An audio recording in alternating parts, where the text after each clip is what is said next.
10th క్లాస్లో అప్పుడు pass అవుదేమో అనుకున్నారు. మరి అయ్యా నీ పరిచర్య చేస్తున్నాను అయ్యా కృప చూపు అన్నప్పుడు 10th క్లాస్ పాస్ అయ్యింది. సభలు కొట్టండి. రెండోది ఇప్పుడు ఇంటర్మీడియట్ కూడా గవర్నమెంట్ స్కూలే అయినా మరి ఇబ్బంది పడి మరి ఎంతో ఆర్థిక పరిస్థితులు అయినప్పటికీ కష్టపడి చదివింది. చదవటమే కాదు మరి పరిచర్య విషయంలో పరిచర్య చేస్తూ మరి దేవుని మీద ఆనుకొని మరి ఈ పరిచర్య విషయంలో ముందుకెళ్ళి పరీక్షలు రాసినప్పుడు తనకి డౌట్ ఉందా అమ్మా?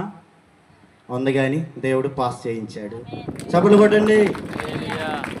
అది ఇంకా ఆ కుటుంబానికి మంచి భవిష్యత్తు రావాలని మరి వాళ్ళ అమ్మగారు కూడా ఎంతో ప్రార్థన చేసి బిడ్డల్ని ప్రోత్సహించి రే అయిన పగలైన మా అన్నయ్యకి మరి ఆ పరిచర్యకి సహకారులుగా ఉండండి అని అనుకూలపరిచి మరి ప్రతి విషయంలో మందిరాన్ని తొడవటం కడగటం ప్రతిదీ చేస్తూ ఉన్నారు.